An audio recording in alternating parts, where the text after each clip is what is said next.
or bigger picture of your goals. You are basically evolving. Evolving, yes. I would use that word. Mathematics.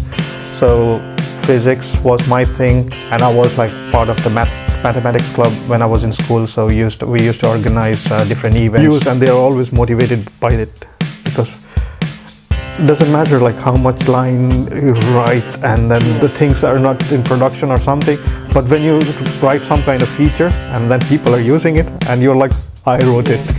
Comment, like, subscribe, like, comment, right? Or something. Anyways. Hello everyone. This is our third episode. This is our fourth. This is our fourth episode. And we continue talking about lessons we learned in our 20s, and today we have a guest, Rajan. He's gonna tell his story. But first, introduce yourself, Rajan. So, hi, Martin. Hi, Monica. Thanks for calling me here. Talking about 20s. I'm still in my 20s, so I think it's good time to talk about it, because you're going through it and then you are learning and then you are in the moment. So, so yeah, thanks for inviting me. We are gonna talk about the experience or any sort of story that you have to share about your childhood or anything that you learned until now, whatever age you are. Do I have to reveal my age or something? You don't have to say it. You don't have to say it. No. You don't have Aren't to you say like 20, 26? Yeah. It's fine. I don't for the audience, like just to relate how old I am, or like I look old, even though I'm just 26 because of the beard and everything. No. Yeah, just because of beard. I think you also get that comment, because when you have a beard and then you're like, you two guys are the beard guys. I think it's with everyone. People misjudge you when you have beard and then you are like, yeah, you look old. Or you behave old, I don't know. But yeah, I'm 26, living in Estonia. Yeah, how was your experience actually moving from Nepal to Estonia? Did you face any sort of challenges or something? I would not say challenges, it's more about lessons. And also like how you handle those ones. So starting like with stories, my childhood ones, like I think everyone of us are from Asia. So the cultural difference is the first thing. And then the like how advanced you are, like with terms of technology and the way of life, lifestyle, one thing. And so when you are in Nepal, everything is like simple. The way of life is like the way you survive, like simple, and how to say, religious, and you're surrounded by a bunch of people and friends, of course. When you move to Estonia, it's like totally different in the sense like the culture is different. People here are less religious, so they are mostly atheists, or they do not want to identify themselves. So in that sense, you're like, sometimes you're in shock, and I'm still sometimes get the culture shock, but you just have to get used to it. And the lessons that I would say is like the things that you learn in your childhood, like the belief system that you grew up with, and when you come to Estonia, you're always like challenged. Okay, is it right? Is it something that should be the way it should be, or is it something that the thing that I learned was something wrong? So you're just constantly questioning yourself, and then you're trying to get the bigger picture of the life, or bigger picture of your goals. You are basically evolving. Evolving, yes. I would use that word, yeah. Yeah, true. So you studied software engineering, right? Was that the program that you always wanted to study growing up? Not exactly. It came to me after I did my high school, when I was like initially I wasn't like good with mathematics, so physics was my thing, and I was like part of the mathematics club when I was in school. So we used to organize different events focused on the mathematics challenges, and like just to bring out the people's interest in mathematics. So when I did it till 9th grade, and then I think you would relate it, because in Nepal when the 10th grade comes, that's where everyone is like, that's the real boundary. That's first step of your bigger examination, something. Because people make it like big fuss out of it. Yeah, it is. Also, it is very complex, I think. If you are outside of Nepal or India, I think the studies are kind of different, very different than the kind of competition we have in Nepal and in India. Everyone is trying to get into these top universities, but maybe the quality of education is good. Ranking. Yeah, world ranking.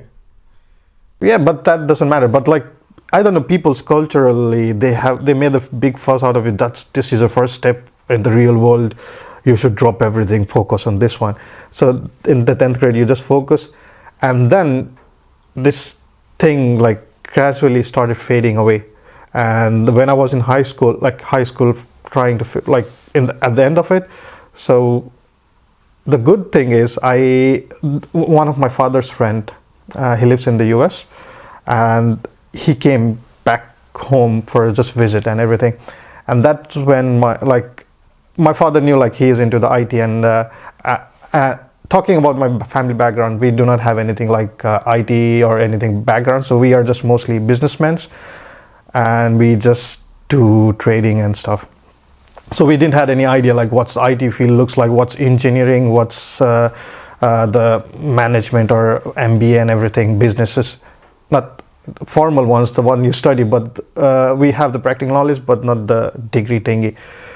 So that's where I was interested in two things. One was electrical engineering, and another one was computer science. And I started talking to him I'm interested in this, and I'm juggling between these two things.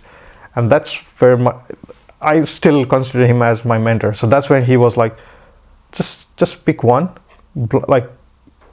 trust one decision, focus on that, and rest will be fine. And he said if you try to juggle between two things, you cannot just focus on the two things at the same time. And then that's, I don't know, in there's a term for it, decision paralysis or something. So you're just you don't know what to do. Maybe. I don't know. I am bad with the definitions, but there was something and also there is a story that you cannot travel on the two both at the same time. Yeah, true. And then he just told me just trust your guts, pick one. Yeah, and true. I was already good with maths and good with computers, so I was okay, let's go with something. Yeah. So it was computer science. And just focused on it, and that's it. Yeah, when I finished my high school also, I did not know what I want to do or anything. Yeah, I finished my high school and moved to Moscow at that time with my parents, obviously. Mm-hmm. And then I have no idea. I was also confused between mechanical engineering and computer science, right? I don't know what I exactly want to do, but my dad was saying me mechanical engineering might be a bit hard in the sense you are a girl. I don't know. I think this kind of it's so bad. Yeah, I don't know. This is not a good thing.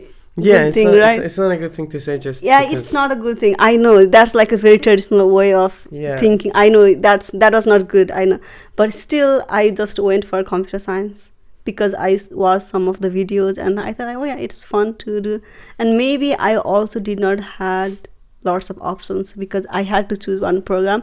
I did not wanted to take a gap year, because if I maybe wanted to go to another country from there, then I would have to do some IELTS and other things, maybe documents and stuff. So it would have been hard for me. So, but you did do IELTS eventually, no? To come to Estonia, you should. I did IELTS to come to Estonia, but when I was doing my bachelor's, I did not do my IELTS. Yeah. They just directly took me in. You don't need it when you go to Russia. But I did my course in English though. Yeah, sure. I'm just curious, you didn't do your IELTS but did you know Russian? No, I did not know Russian. How did you survive there? I don't know. How did I survive?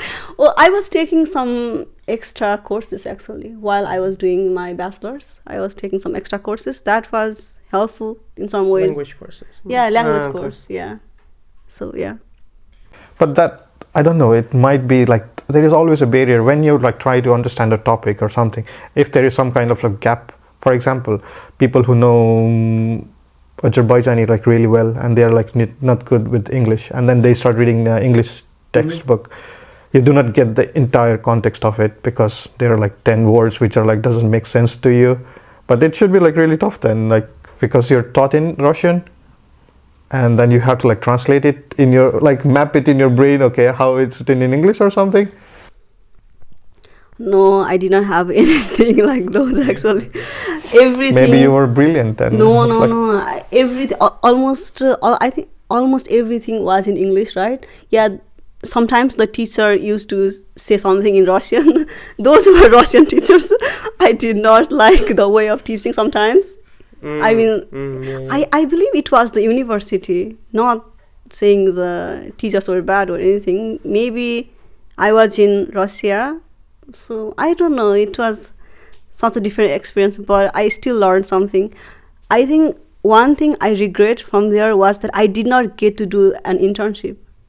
The university did not say anything about it. They just gave us some projects and that's it. Yeah. I feel like I was like missing out. I feel like I was missing out on so many things, like not getting the practical experience that I was supposed to get. Yep. I don't know what to say. But Martin, you had your first internship in Estonia, right? Yeah, my first internship was here, but I worked before. You worked, but the technical But, ones like, was the first. not really. No? Yeah, I think yes. I think like first software engineering internship I had here in Estonia during my master's. But I studied in Azerbaijan, my bachelor, but it was in English too. I got into an English program. They were also like teachers would switch sometimes to Azerbaijani. So yeah, but like mostly it was in English, and it wasn't a big deal for me, obviously. I did my bachelor's in India, down south in Bangalore, sorry, because it's a bit sensitive. So when they used to teach, and then they used to teach in English, and then when they wanna like really pissed off or something, they used to switch in their native language, Kannada. So so whenever they used to scold you or something, you do not understand, so it's fine, okay. I studied in India. I did my high school till high school I was in Nepal, and then for my bachelor's I went to India. They don't speak Hindi there. They speak many languages, and one of the like every state have their own language and dialects, and especially, yeah, it's mostly like I have heard like there are more than 600 languages, and in the where I was in Bangalore, they speak mostly Kannada. I used to say, yeah. It sounds like Canada, what?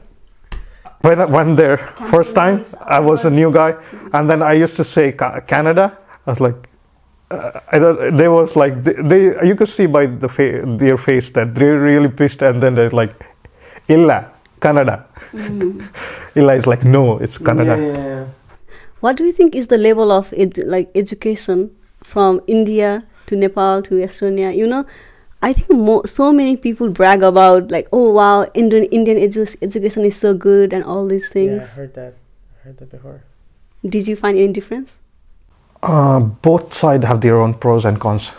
Indian education system focus on your foundation more, like you teach, like you learn things which are like starting from like really basic.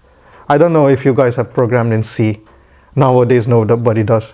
So when I started my first semester, I used to like write the code in C, and sometimes it sounds really funny, maybe for some audience. Like we used to write it on a pen and like on a paper, because you have a limited hours in those laboratory or where you have computers, or you have to get your own computers.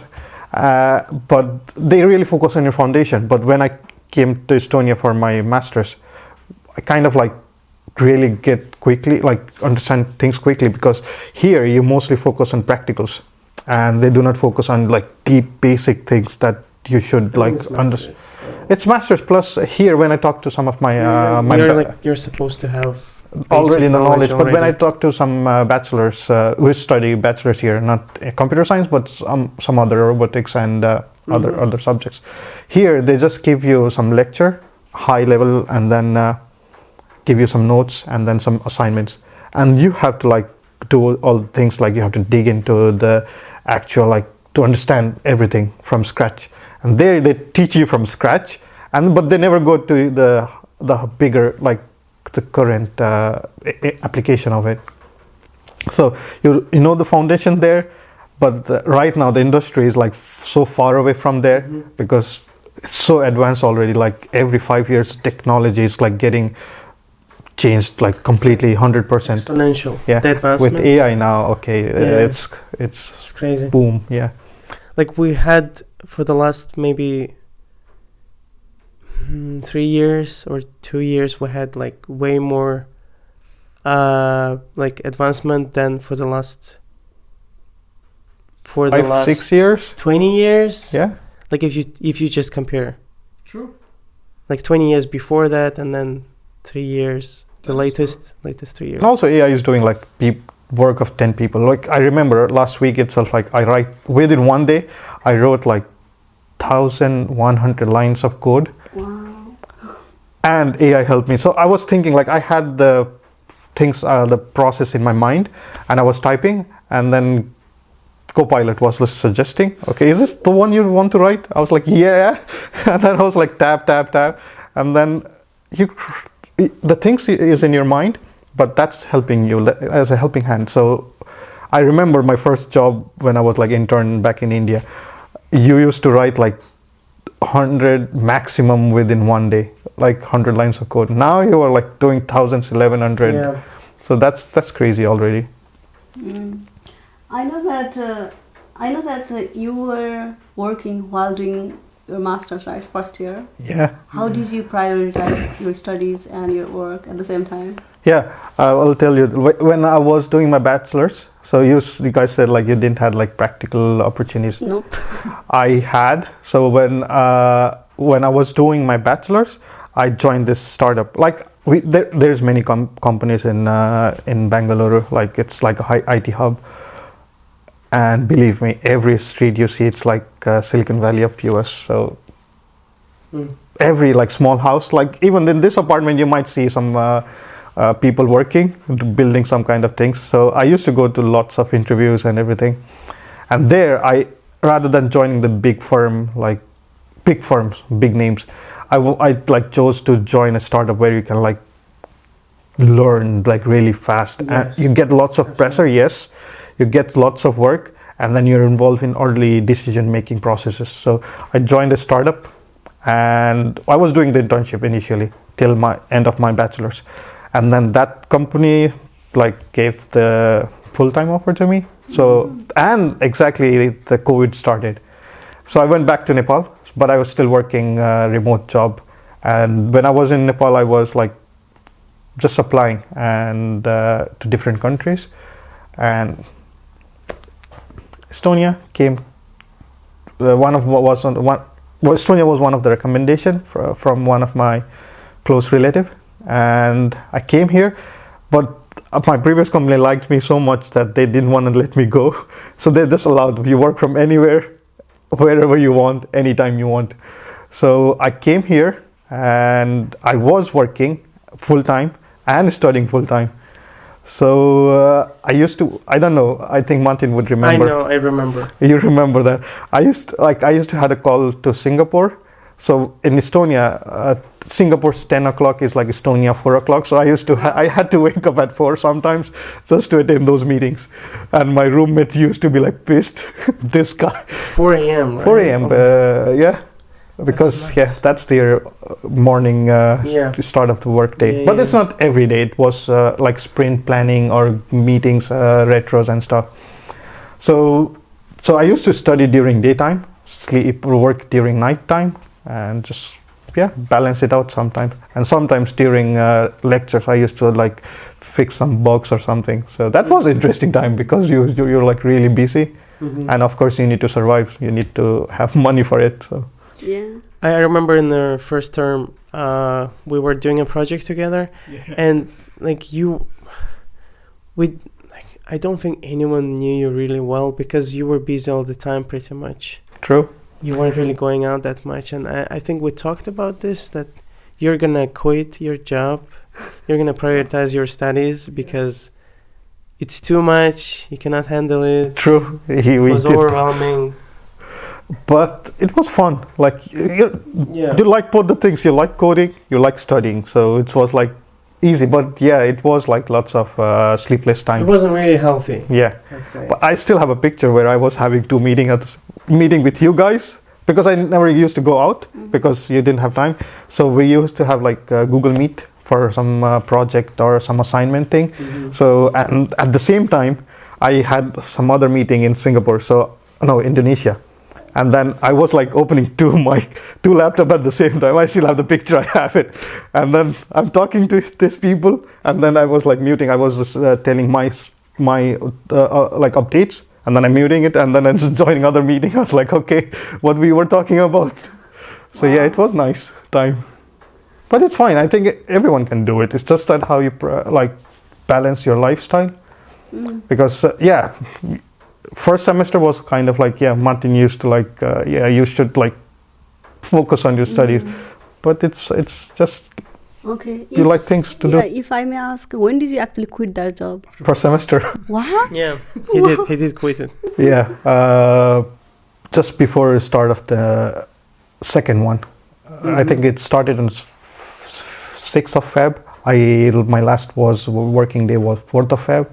And then second semester, I fully focused on my studies, took many credits, so finished everything. So in the third semester, I started working in Estonia, and I didn't have to study. Basically, I have taken all the credits in the second itself. Second year was easier. I think many people did the same strategy in our university. Even you, Monica, you did the same thing. You took like more than it was supposed to be 30, right? 30. I don't know. I cannot remember right now. But yeah, I guess. But I think in my first year, I took like almost all the courses. I think only my thesis and maybe other one small course was left, I think. Yeah. I think most of the international did the same strategy. Yeah, I think we all did the same thing. Yeah, everyone I used to talk, I was like, I'm taking more than the usual credit limit or something. I was like, okay, I should also go for the same thing. I think it was fine, no? Like 30 per semester. Even 40 was fine. But it was overwhelming, I would say. Yeah, the assignment time was a bit, grilling, because everyone had this deadline at the same day, so you have to like figure it out which one to finish first and then like upload it. For me, it was the opposite. I started working on the second term. Second year, right? Second term. Like, I started working part-time at university. No, you were a teacher back then, I remember. No, I was teaching during the first term, but it was like, 1 hour, 2 hours per week, or maybe 4 hours per week, so it was nothing. But, next term, I actually got a job at university as a software engineer. And actually, that was my first experience, yeah. I remember with Ulno. Yeah, with one of our professors, and also like was like collaboration with Tallinn. Okay. Yeah, that was my first, and I was working like mostly second term, and it was fine because it was part time, but it was quite. It was crazy. Because you love it. Both some of my grades, so you always find the time for the things that you love. Some of my grades went down a bit, like. I know I got a shitty grade for one course, but it was just it was a reasonable sacrifice, I think, because I had to work, because, I was gonna starve or something. Yeah, but yeah, because I was unemployed the whole pretty much first term, and it was I was hitting kind of the bottom. But then that was fine. And then I had an internship in summer. And then I was unemployed again. Then I found something again. But I think second year I mostly worked. Mostly, yeah. But it was crazy. I think we all went through this thing where we just Super busy time. we just went to a strange land, unemployed, and we're supposed to study and like. True. Because when you quit the job, and then you're uncertain, like, okay. And when I was like looking for a job in Estonia, again, that's a usual part of the job searching. You get a lot of denials, and sometimes you didn't even get the replies from the HRs and everything. So yeah, that's also like really like learning phase. Like people say that if you're like, yeah, you can get the job easily, but no, sometimes you gotta like. And I think it's part of, like, it's like a wave all the time. Yes. Highs and lows and highs and lows. For juniors, it's difficult. Like the market for juniors is complicated. True. For middles and seniors, it's better, but there is a competition as well. So Everywhere there is. it's crazy. There's too. Okay, yeah. So how do you keep up with the motivation actually when you are like rejected from like so many companies? And you are like desperately looking for that first job, you know? I would quote my mentor again. When I was again looking for a job in India, so he just said like, keep applying, and you just need one click. That's it. That's so good true. one. I've heard this too. It's good. Yeah. So he was like always like, we used to get on a call, and we used to like we used to talk about like the skill set and how to build the resumes and everything. And then every time when he used to like drop the call, he used to be like, just remember, you just need one click, and that's it. So you did your first internship when you were doing your bachelor's, right? Yeah, So my last semester. what advice do you have to give to the people who are not even like getting the internships? Do you have any sort of advices that they should take any courses Join, or something? no, courses, yeah, of course, always yes. But I think there is many company who is always looking for people. Just join any startup, like just not for the money, just for the sake of learning.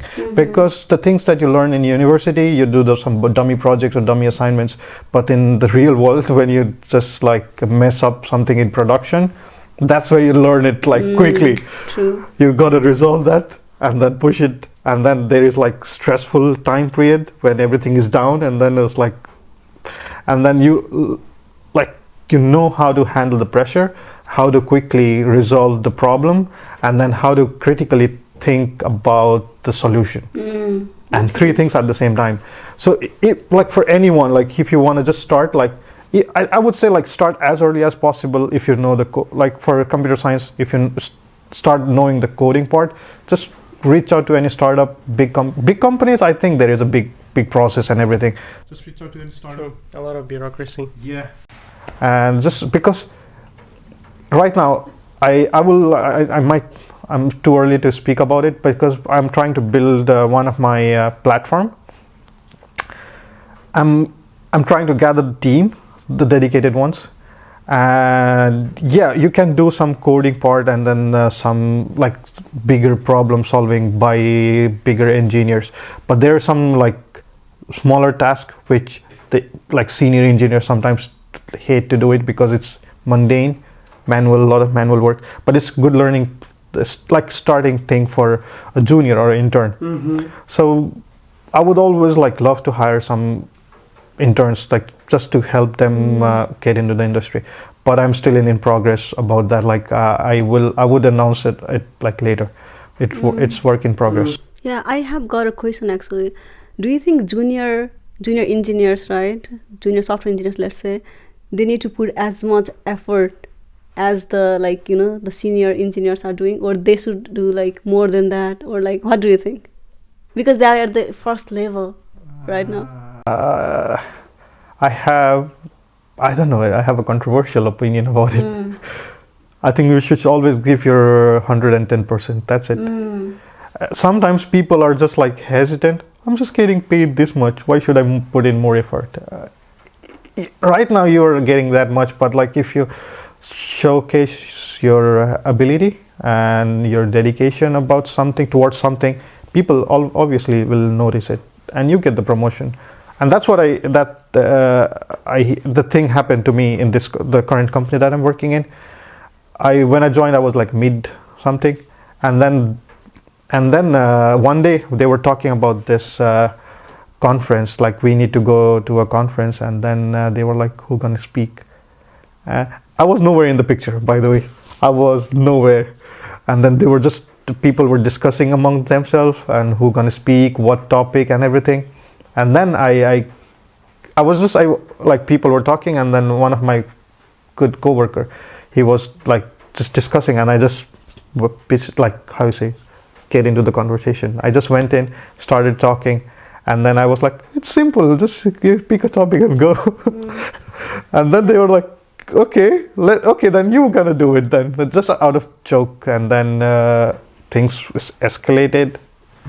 We decided the topic, and we went to the conference, and then we did it. Yeah, you spoke at a Digit conference, right? It is kind of one of the biggest, I think, in Estonia. In Estonia, let's say, yeah. So how was your experience?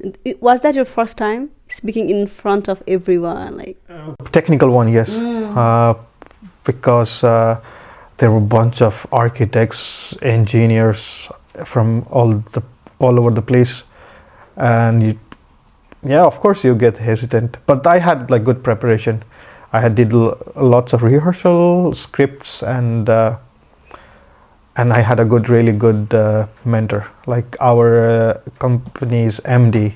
He's really good at presenting. So I was preparing with him all the time. Like he used to like find some little bit like something improvements, and he used to like, okay, just try to do this way rather than this way. And he used to like, he's a funny guy, so he used to like, I would just punch in some line here, or just like get into the conversation here, and then we can turn the conversation from here to here. And then he's really good at it, so he kind of helped me with it. But the scripts and everything, we were like, me with our lead architect and everyone, we sat together, and then we were like, what we gonna deliver. We talked about. Question. Okay. I have a question. I have thoughts, other thoughts about the impact. So the work that junior engineers and senior engineers do. Mm-hmm. So I think it makes sense to assess it in terms of impact. So how much impact you bring to the table, and the scope of impact of these engineers is different. True. So the junior engineers have a lesser impact, but still they can bring a significant impact. And I think you don't have to work a lot, like as a junior, to keep up with seniors. No, if you deliver in your scope, you're good to go. And if you wanna get a promotion, I think it's mostly politics. I think it's for the bigger companies. Yes. So since I work in a big company, I guess it is politics. You have to go and ask, and you don't have to like kill yourself, like or go like work more than 8 hours a week or something. A day. Is it true? It's true. Even in Europe? If you just deliver, and you don't have to spend 8 hours a day. Like I don't. Okay. Maybe someone does, but I don't. And if you deliver like what you plan for the next 2 weeks, and you deliver well, you're good to go. Cool. And you don't have to like. You were right. In bigger companies, there's lots of bureaucracy, but in small, I never work in bigger one. I just work in a startup, and now I'm working in a mid-sized. So in that sense, like, I don't know the bigger politics, how it happens, but in smaller companies, you always get noticed. The things that you're working and the impact that you're creating, you always see it. Like right now, I can see, okay, these features are being used by these people. And when I was in startup, like there was a story that people were building apps, and they used to go to the end users, which is security kind of related. So they used to go to the people, and then they used to ask, how do you feel? So this is like making actual user testing. So that was like kind of fun in these kind of companies. And then you're like, working and creating impact all the time. So people, I don't know, like they always give their best because they see it is being used and they are always motivated by it, because it doesn't matter like how much line you write and then the things are not in production or something, but when you write some kind of feature and then people are using it and you're like, I wrote it, I contributed to that on top of others' works, or like that's cool. True. That's the impact you have to, like, it's all about the impact you bring. I think we talked enough for today. What do you think? Okay. Do you have any questions? No, I want to talk more. You wouldn't talk more? Ooh, okay. We're gonna do the next episode, I guess, maybe with another guest. Rajan, you're always welcome, actually, in our podcast. Mm-hmm. Also, maybe we can invite Rajan within 1 year, or like next year, possibly. When my project's gonna go live. Yeah, we would like to know more about that. Yeah. Really cool. For now, maybe it's a secret for you guys. It is a secret. It is a secret. It is confidential. Okay. Ooh, something spicy is gonna come up soon. Rajan is cooking. Side project is something, nothing major. Rajan is cooking. You know, we all need to start somewhere, so maybe something small is gonna go big one time in the future. Yeah. Just start. Yep. So I believe we are gonna end this talk today here. Yep. Subscribe, like, put a comment. Comments. If you have any sort of question for Rajan, put it down in the comment. And it's in YouTube, right? So I would like, there is a famous, at the end of every video, it's like comment, like, subscribe. Subscribe, like, comment, right? I don't, or something. Anyways. I don't know. We'll figure this out. We will figure this out next time. Okay, thank you for watching. Cheers, bye.